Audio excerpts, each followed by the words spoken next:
East India company Bharat आई थी तो England सबसे गरीब देश था दुनिया का। इंग्लैंड के इतिहासकारों ने इंग्लैंड के इतिहास में लिखा है कि 15वीं शताब्दी और 16वीं शताब्दी में इंग्लैंड में 3.5 करोड़ लोग भूख से मर गए थे। इतना बुरा हाल था इंग्लैंड का।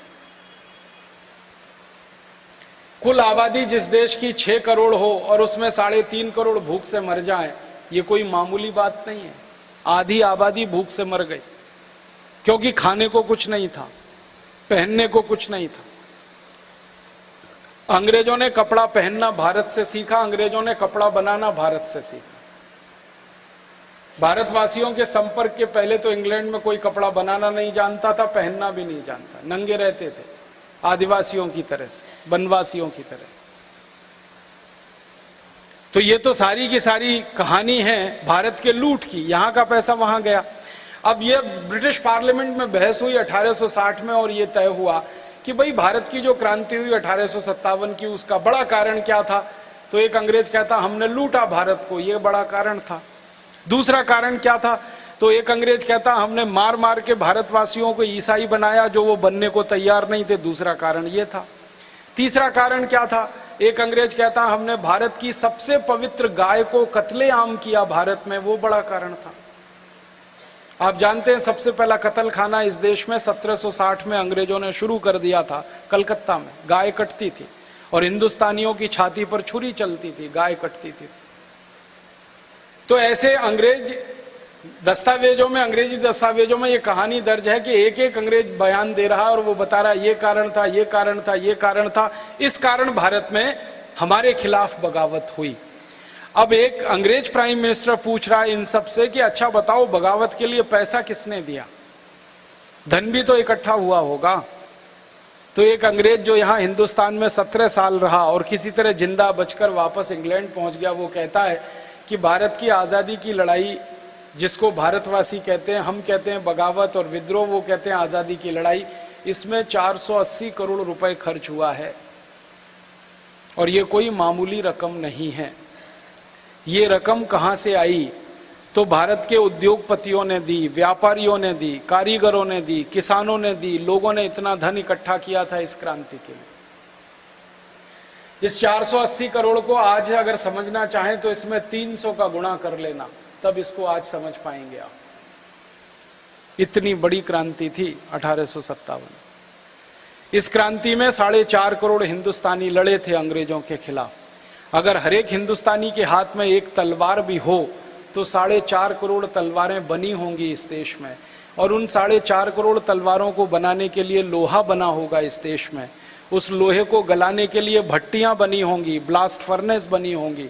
कितने करोड़ लोगों ने कितने करोड़ मीट्रिक टन लोहा गलाया होगा। उन लोहों से तलवारें बनी होंगी, बंदूकें बनी होंगी, छुरे बने होंगे, हंसिये बने होंगे, हथौड़े बने होंगे, क्योंकि भारतवासी तो इन्हीं से लड़े थे। माने कोई सामान्य नहीं थी ये क्रांति, बहुत बड़ी थी, बहुत व्यापक थी और एक साथ 350 स्थानों पर हुई थी, एक दो स्थान पर नहीं।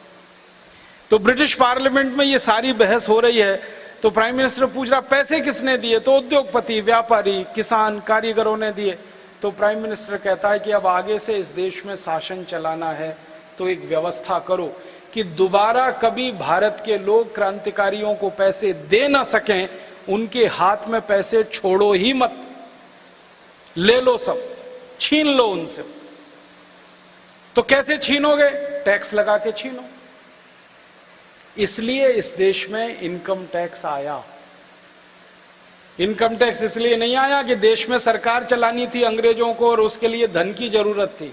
इनकम टैक्स इसलिए लाया गया कि भारत के नागरिकों के पास पैसे इतने बचे ही नहीं जो वो क्रांतिकारियों को दान में दे सकें, वो सारे पैसे अंग्रेज छीन कर अपने पास रखें, इसके लिए इनकम टैक्स आया।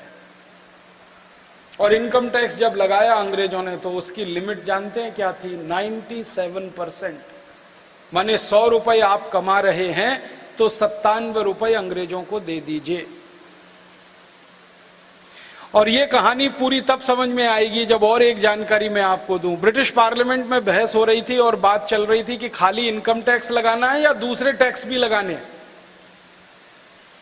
तो बात हुई कि भारत के उद्योगपति और व्यापारी कोई भी सामान बनाए तो बनाने पे ही पहले उनसे टैक्स ले लो।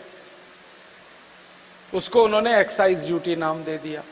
आप सामान बनाएं और बेचने के लिए जाएं तो बेचने पर उनसे टैक्स ले लो, उसको सेल्स टैक्स नाम दे दिया। फिर बेचकर मुनाफा कमाएं तो मुनाफे पर टैक्स ले लो, उसको इनकम टैक्स नाम दे दिया। सामान को बेचने के लिए एक गांव से दूसरे गांव जाएं तो रोड टैक्स ले लो और टोल टैक्स ले लो।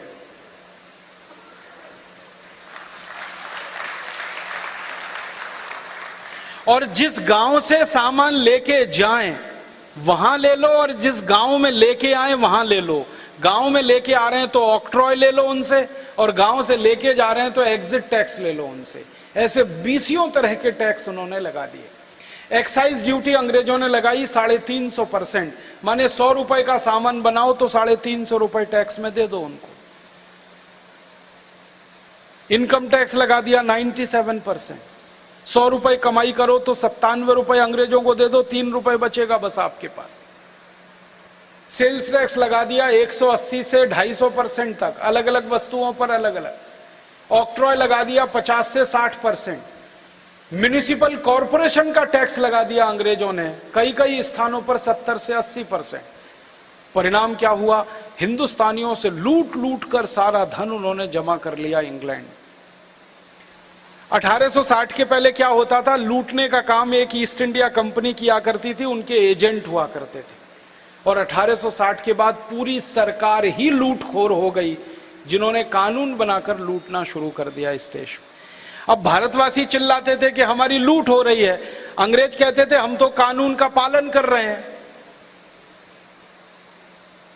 कानून बना दिया इनकम टैक्स का, कानून बना दिया सेंट्रल एक्साइज का, कानून बना दिया ऑक्ट्रॉय का, तो अंग्रेज कहा करते थे हम तो कानून का पालन करते हैं, अब आपकी लूट हो रही है तो हम क्या करें इसमें।